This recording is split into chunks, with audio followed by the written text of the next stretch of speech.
মুসলমান ইমানদার, আমার নবীজি কালিমার জন্য কষ্ট করেছেন, কোরআনের জন্য কষ্ট করেছেন, কথা ঠিক কিনা? এই শেরপুরের মুসলমান শুনো, দেওবন্দের আল্লামা কাসেম নানুতুবি রাহিমাহুল্লাহ তাআলা, উনিও দেওবন্দ মাদ্রাসা প্রতিষ্ঠা করেছেন। মাদ্রাসায় হাজার ও হাজার ছাত্র, খানা খাবে কিন্তু খানার ব্যবস্থা নাই। এখনের যুগের মানুষেরা মাদ্রাসাকে মহব্বত করে, টাকা পয়সা দেয়, কথা ঠিক নেই? দেননি আপনারা? আওয়াজে বোঝা যায় দেন না মনে হয়। আগের যুগে এত দানবীর ছিল না, এত ডোনার ছিল না। আল্লামা কাসেম নানুতুবি রহমাতুল্লাহি আলাইহি সারাদিন মাদ্রাসায় ক্লাস করতেন, রাতের অন্ধকার। সবাই যখন ঘুমায় যাইতেন, কাসেম নানুতুবি সাহারানপুর রেল স্টেশনের মধ্যে কুলির কাজ করতেন, নিজের মুখটা বাইদা। সুবহানাল্লাহ বলতেন না? অথচ আল্লামা কাসেম নানুতুবি জগৎ বিখ্যাত একজন আল্লাহওয়ালা আলেম, দেওবন্দ মাদ্রাসার প্রতিষ্ঠাতা। একদিন রাতের অন্ধকার, ট্রেন আসে না, কাসেম নানুতুবি চিন্তায় পড়ে গেলেন, আগামীকাল সকালবেলা ছাত্রদের খাবার কোথায় থেকে আসবে। কাসেম নানুতুবি নামাজের মাসআলা বিছাইয়া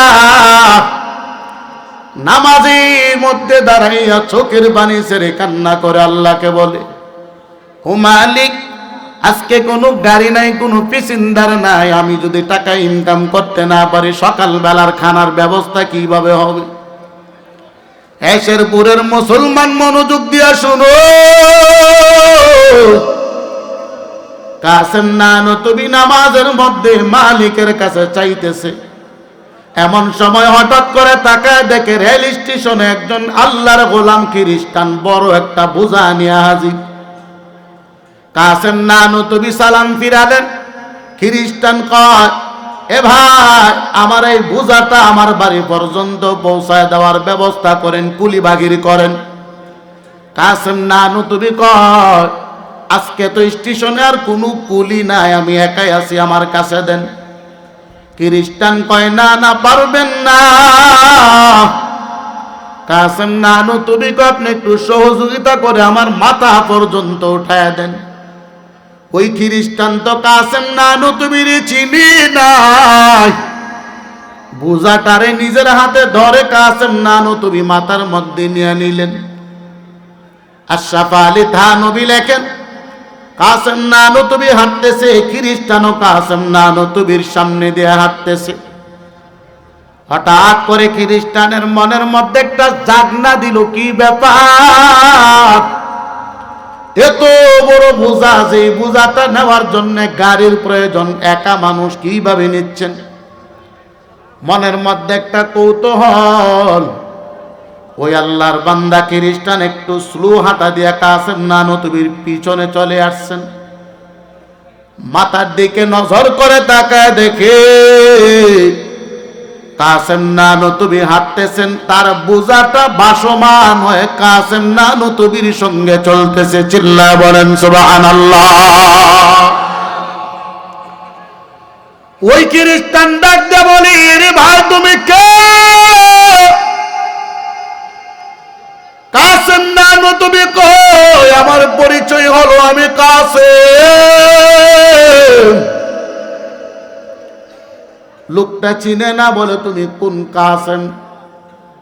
ওই যে নানুতুবি যার বাড়ি, ওই এলাকার কাসেম নাকি তুমি? কারণ কাসেম নানুতুবি এত বড় আল্লাহওয়ালা, গোটা ভারতবর্ষের মানুষেরা কাসেম নানুতুবির নামটা জানে। কাসেম নানুতুবি কতটুক মানুষ আর আমরা কেমন? একটু বয়ান পারলেই পোস্টার লাগায়, আল্লামা এই সেই উপাধি না দিলে মাহফিলে যাব না, কথা ঠিক নেই? আছে কি নাই? আল্লামা মুফতি মুহাদ্দিস শাইখুল হাদিস মুফাসসির টাইটেল লাগান। হুজুর আপনার নামটা কেমনে দেব? লাগাই দেন মুফতি মুফাসসির শাইখুল হাদিস মুহাদ্দিস। এ মুসলমান, কাসেম নানুতুবি নামের পাগল না, কাসেম নানুতুবি পাগল ছিলেন একমাত্র কার? ওই আল্লাহর বান্দা ডাক দেয়া কই, রে কাসেম, আপনি কাসেম নানু তুমি, কয় আমার নাম কাসেম। নানু তুমি বাড়ি হওয়ার কারণে মানুষ আমারে কয় আমি নাকি কাসেম নানু তুমি। আল্লাহর বান্দা কই শুনেছি আপনি বড় আল্লাহওয়ালা, ইসলামের আপনি বড় পণ্ডিত, আপনি কেন কুলির কাজ করেন? কাসেম নানু তুমি কই? এ খ্রিস্টান ভাই আপনি বুঝবেন না, আমার ছাত্ররা সকালবেলা খানা লাগবে, টাকা নাই জন্য আমি কুলির কাজ করি। খ্রিস্টান আমারে নিয়ে যান। কাসেম নানু তুমি খ্রিস্টানকে রাতের অন্ধকারে মাদ্রাসায় নিয়ে গেলেন। মাদ্রাসায় যাওয়ার পর তাকায় দেখি সব ছাত্র ভাইয়েরা তাহাজ্জুদের নামাজে পড়ে মালিকের দরবারে কান্নার আওয়াজ। খ্রিস্টান কয়, ও হুজুর এত রাত আপনার সন্তানগুলো ঘুমাই না কেন? বলে তারা ঘুমাই না, তারা একমাত্র মালিকের পাগল, মালিকের কাছে দোয়া করতেছে। এবার খ্রিস্টান বলে, হুজুর শুনেছি আপনাকে কোরআন নাকি বড় মজা, আমার একটু কোরআন তিলাওয়াত শোনাবি? কাসেম নানু তুমি ছোট্ট একটা বাচ্চাই না সামনে হাজির করে, কয় ও বাচ্চা তুমি তিলাওয়াত করো। বাচ্চাটা সূরা ফাতিহা থেকে তিলাওয়াত আলিফ লাম মিম সহ তিলাওয়াত শুরু করলেন। তিলাওয়াত করতেছে, খ্রিস্টানের চোখের মধ্যে পানি। খ্রিস্টান ডাক দেয়া কয়, রে কাসেম তুমি শুনো, এই ছোট্ট বাচ্চাটা এত বড় একটা কোরআন মুখস্থ করে সিনার মধ্যে রেখেছে, অথচ গোটা পৃথিবীর মধ্যে ইনজিলের হাফেজ নাই, তাওরাতের হাফেজ নাই, বাইবেলের হাফেজও নাই, হিন্দুদের গীতা পাঠের হাফেজও নাই, অথচ তোমার ছোট্ট ছোট্ট মাসুম বাচ্চাগুলো কোরআন মুখস্থ করে বসে আছে। এরে কাসেম আর দেরি করবা না, আমারে কোরআন শিখাও, কালিমা পড়ে মুসলমান বানায় দাও। চিল্লায় বলেন সুবহানাল্লাহ। হ্যাঁ মুসলমান বলো, আপনা গনিমতলা আহমদিয়া মাদ্রাসায় কোরআন তিলাওয়াত আসেনি? আরো জোরে বলেন, আওয়াজে বোঝা যায় শুনেন নাই মনে হয়। আল্লাহর নবী কয়, মানুষের গুনার কারণে এলাকার মধ্যে আল্লাহর পক্ষ থেকে আযাব গজব নাজিল হয়, আযাব গজব জমিনের দিকে আসতে থাকে। এমন সময় কোরআন তিলাওয়াতের আওয়াজ, আল্লাহ কয় কোরআন তিলাওয়াতের কারণে এলাকার সমস্ত গজব আযাব থেকে আমি আল্লাহ হেফাজত করে নিলাম। মনে করতেছেন এত গুনাহ করি, আল্লাহ দি ধরে না। বলে আল্লাহ ধরবো কেমনে? এই যে মাদ্রাসায় কোরআন তিলাওয়াত হয়, কিন্তু আল্লাহ ধরে না। এই জন্য বুঝছেন না আল্লাহ ধরবে না, ধরবে একদিন। কোন দিন? হাশরের ময়দানে ধরবে। এ নিমতলার মুসলমান বুঝো, কোরআন পড়লে দামি হওয়া যায়, কথা ঠিক কিনা? এ বিশ্বাস আসেনি? দেওবন্দের উস্তাদ আসাদ আল মাদানী বড় একজন আল্লাহর গোলাম, হুজুর বাংলাদেশে এসে একটা ঘটনা বলেছিল। সিরাজগঞ্জে একজন আল্লাহর বান্দা, এক এলাকা ছিল, এলাকার সব মানুষগুলো মূর্খ, শিক্ষিত কেউ নাই। এ মুসলমান, কোরআন পড়লে দামি হওয়া যায়, ঘটনা শুনলে বুঝবেন। ওই এলাকার একটা কৃষক দুনিয়া থেকে বিদায় হয়ে গেলেন। এলাকার কোনো মানুষ জানে না কিভাবে কাফন পরাবে, কিভাবে দাফন করা লাগবে। সবাই রাস্তায় দাঁড়ানো, যদি একজন দেওবন্দের আলেম আসে আমরা ধরে কাফন দাফন করাবো। ওই জামানায় এত আলেম ছিল না, এখন তো ঘরে ঘরে আলেম, কথা ঠিক কিনা বলেন? এখন আলেম আসেনি, আগে এত ছিল। আগে তো এক একটা ইউনিয়ন, এক একটা থানা ভিত্তিক একজন আলেম ছিল, এখন তো ঘরে ঘরে আলেম। আসাদ আল মাদানী বলেন, ওই বান্দা দুনিয়া থেকে বিদায়, রাস্তায় সবাই দাঁড়ানো, কেউ জানে না কাফন কেমনে পরাবে, দাফন কিভাবে করা লাগবে, জানাজা কেমনে পরাবে। এমন সময় তাকে দেখে একজন আল্লাহর বান্দা, টুপিও আছে, দাড়িও আছে, একটা সাইকেল বাইসাইকেল নিয়ে আসতেছেন। সবাই সালাম দিলেন, দাঁড় করাইলেন আর বললেন, হুজুর, আমাদের একটা লোক দুনিয়া থেকে বিদায় হয়ে গেছে, কাফন পরানো লাগবে, দাফন করা লাগবে, জানাজা লাগবে। আল্লাহর বান্দা ডাক দেয়া কয়, আমি তো হুজুর না, আমি সাধারণ একজন মানুষ, তবে নামাজ পড়ি, রোজা রাখি, আমি মাঝে মধ্যে দিনের দাওয়াত দেই। বলে, আমার তো সময় না, আমার অফিসের সময় হয়ে গেছে, আমি পারবো না। এলাকার সব মানুষেরা ওনার হাতে পায়ে ধরে রাজি করালেন। উনি বললেন, তাড়াতাড়ি করো। গোসল করালেন, কাফন পরালেন, এবার জানাজার নামাজ পড়িয়া দাফন করবেন। কবরের পাশে সব মানুষেরা হাজির। ওই আল্লাহর বান্দা কবরে রাখলেন আর দোয়া করলেন।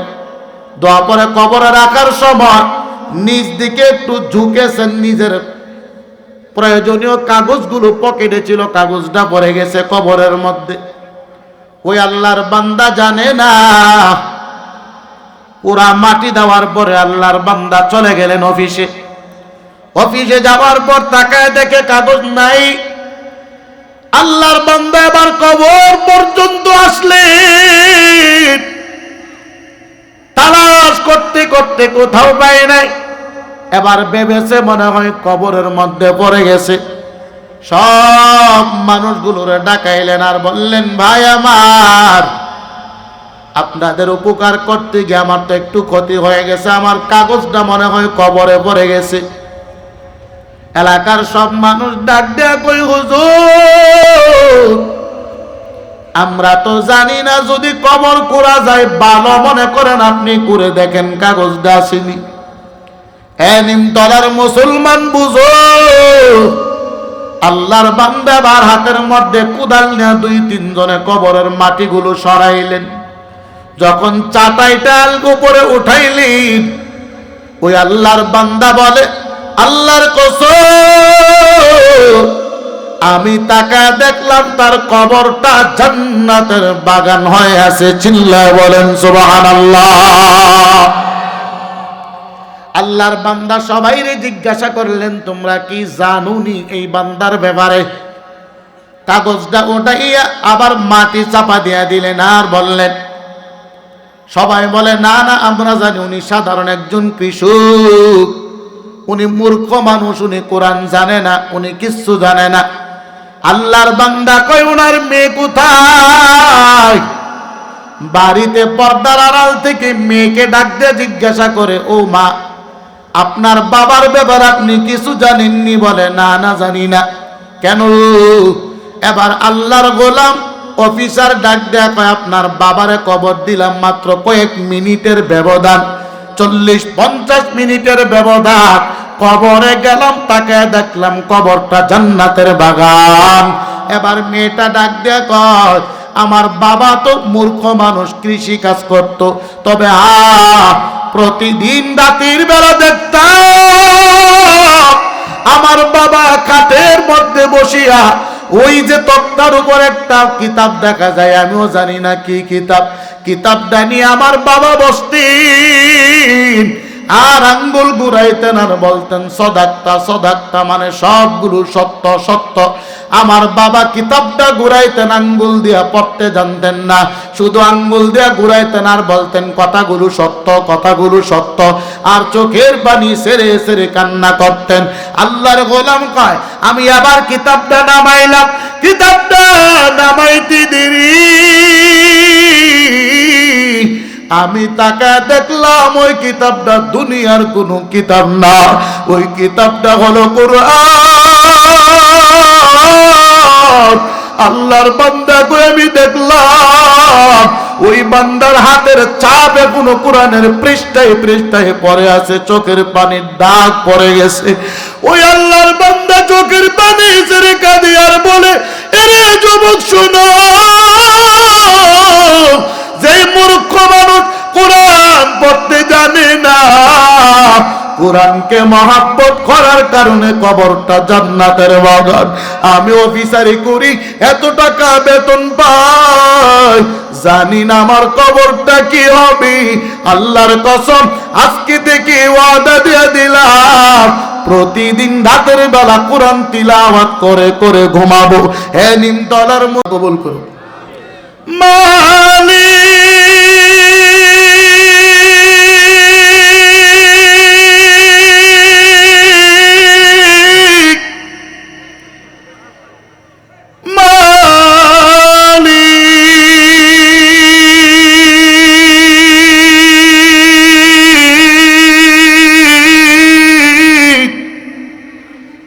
একটি ঘর বানিয়ে দিও,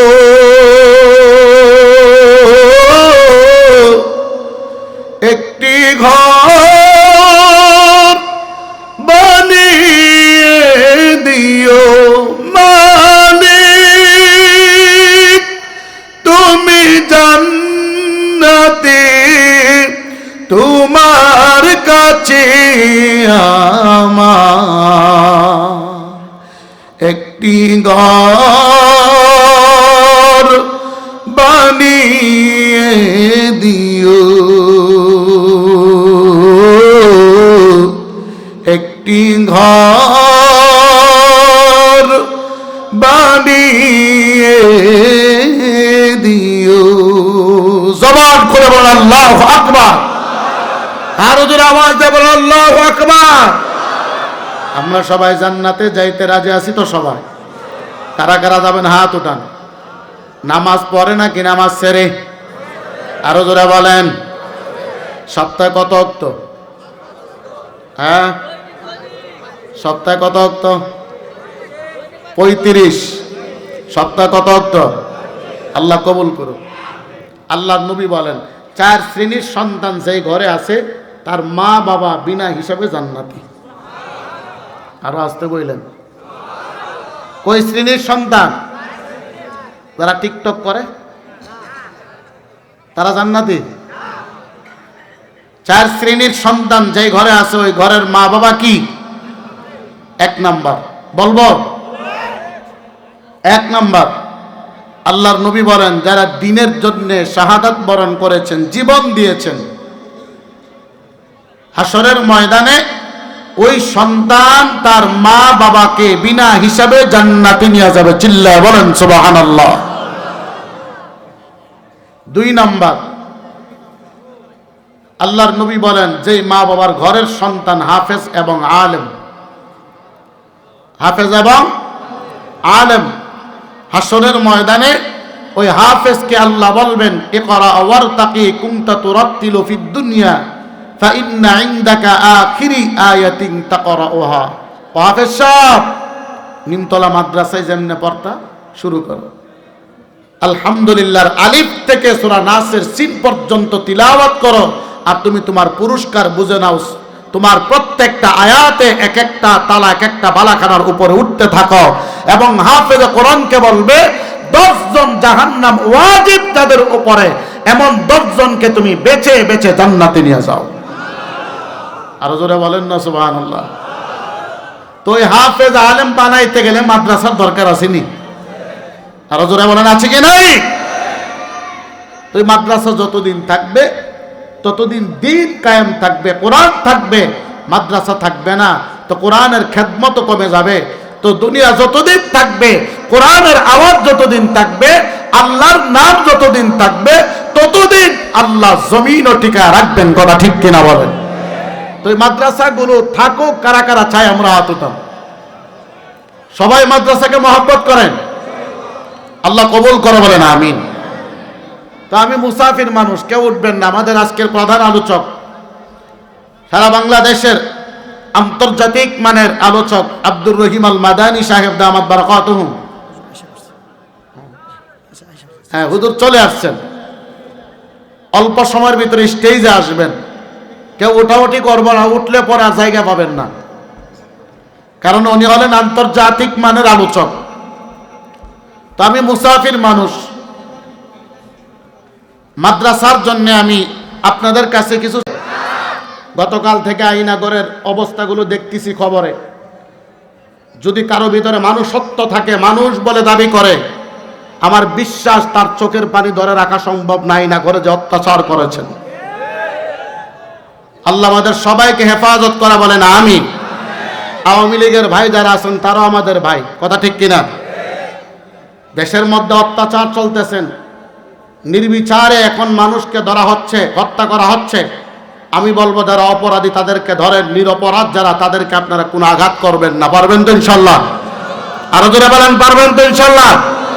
আল্লাহ কবুল করে বলেন আমিন। মুসলমান ইমানদার চলবে নাকি শেষ করে দেব?